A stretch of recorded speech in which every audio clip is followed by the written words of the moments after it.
क्यों आज हम अलंकार के बारे में पढ़ेंगे। इससे पहले जो हमने वीडियो डाला था काव्य गुण, काव्य रीति और काव्य दोषों के बारे में हमने अध्ययन किया था, और आज हम अध्ययन करने जा रहे हैं काव्य अलंकार।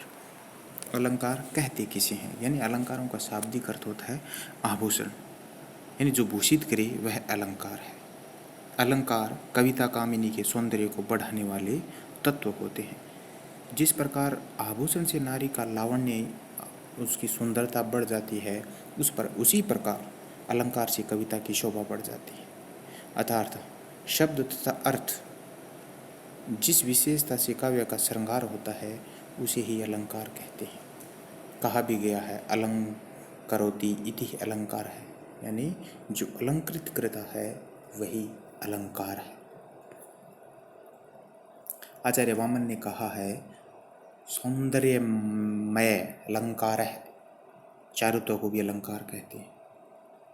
और आचार्य रुद्रट ने कहा है कि वक्रा भिदेयात शब्दोक्तिरिष्टा वाचहम अलंकृति।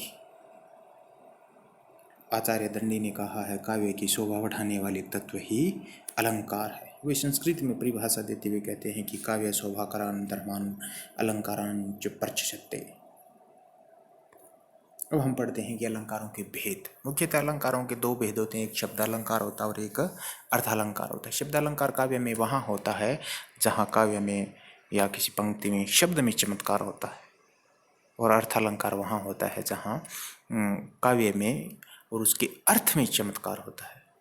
और एक उभयालंकार होता है जहाँ शब्द में भी चमत्कार होता है और उसके अर्थ में भी चमत्कार होता है, और उभयालंकार अलंकार के अंतर्गत शलैश अलंकार माना जाता है। सबसे पहले हम पढ़ेंगे अनुप्रास अलंकार के बारे में, जहाँ शब्द में ये शब्दालंकार के अंतर्गत आता है।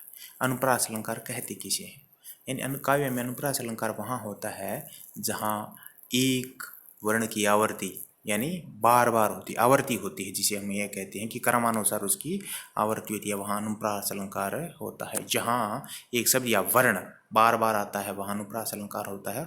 अनुप्रास का अर्थ भी होता है दोहराना, यानी काव्य में जहाँ एक अक्षर की आवर्ती बार बार होती है या अक्षर की आवर्ती होती है वहाँ अनुप्रास अलंकार होता है। यानी कोई वर्ण होता है, अगर बार बार उसकी आवर्ती हो रही है तो वहाँ अनुप्रास अलंकार होता है। जैसे इसका उदाहरण हम देखते हैं तरणि तनुजा तट तमाल तरबर बहु छाय, तय वर्ण की आवर्ती है और यहाँ तय वर्ण की आवर्ती होने के कारण अनुप्रास अलंकार है। इसका दूसरा उदाहरण हम देखते हैं, जैसे चारु चंद्र की चंचल किरणें खेल रही है जल थल में, चय वर्ण की आवर्ती है यहाँ बार बार, और लय वर्ण की आवर्ती है। जैसे चारु चंद्र की चंचल किरणें खेल रही है जल थल में, जल थल ल चंचल चारु चंद्र, इसमें चय और लय वर्ण की आवर्ती है। इसी भांति अगला उदाहरण है रघुपति राघव राजा राम, रय वर्ण की आवर्ती है। अगला उदाहरण है भगवान भक्तों की भयंकर भूरी भीति बघाई, भय वर्ण की आवर्ती होने के कारण पंक्तियों में अनुप्रास अलंकार है। यमक अलंकार काव्य में जब एक ही शब्द दो या दो से अधिक बार आता है और प्रत्येक बार उसका अर्थ अलग अलग होता है, भिन्न भिन्न होता है, वहाँ का यमक अलंकार होता है। यानी काव्य में शब्द एक ही होता है और वह दो या अधिक बार आता है और प्रत्येक बार उसका अर्थ अलग अलग होता है, वहाँ यमक अलंकार होता है। जैसे तू पर वारो उर्वशी सुन राधि के सुजान, तू मोहन के उर्वशी हुए उर्वशी समान। पहला शब्द है तो पर वारो उर्वशी सुन राधि के सुजान, और तू मोहन के उर्वशी हुए उर्वशी समान।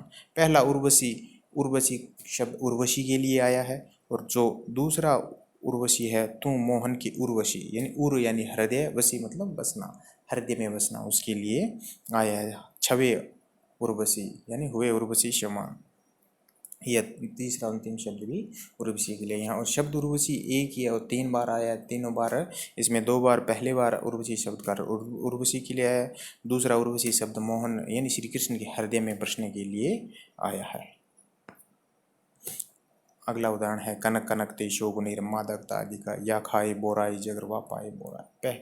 शब्द एक ही है कनक, और लेकिन यह इसकी आवृत्ति 2 बार हो, यानी 2 बार आया और दोनों बार इसका अर्थ अलग अलग है। यानी कनक कनक ते शोभनीर मादकता आदि का, कनक कनक ते शोभनीर मादकता दिगा या खाई बोराई जरूर पाए परे। पहला इसमें यहाँ लिखा नहीं है, यहाँ दो कनक कनक दो बार क्रम आ रहा है, यहाँ थोड़ा प्रिंटिंग में गलती रह गई है, इसलिए यहाँ दो बार माने कनक कनक ते शोभनी मादकता अधिकाय। पहला कनक शब्द धतूरे के लिए आया है, यानी धतूरा खाने से आदमी पगला जाता है, उसमें नशा आ जाता है। दूसरा कनक सोने के लिए आया है, यानी धतूरे से भी सोने का नशा दोगुना है, और अत्यधिक सोना आने के बाद भी व्यक्ति में अहंकार आ जाता है। काली घटा का घमंड घटा, काली घटा, घटाएं यहाँ बादलों से आया है, बादली से आया। दूसरी घमंड घटा, घटा का मतलब कम होना, इसके लिए आया है। शब्द घटा एक है, लेकिन कितनी बार आया? दो बार, और दोनों बार यह अर्थ क्या है? अलग अलग है। श्लेष अलंकार, श्लेष अलंकार कैसे कहते हैं? श्लेष का शाब्दिक अर्थ होता है चिपकना, यानी शब्द एक ही होता है और उसके अर्थ अलग अलग निकालने पड़ते हैं, और उसके अर्थ अलग अलग लगते हैं। शब्द एक होता है उस, यानी अर्थ उसकी क्या है?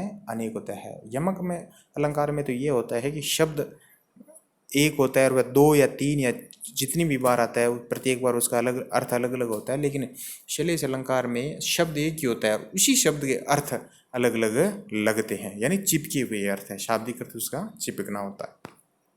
जैसे जब किसी शब्द का प्रयोग एक बार ही किया जाता है पर उसके एक से अधिक अर्थ निकलते हैं, तब श्लेष अलंकार होता है।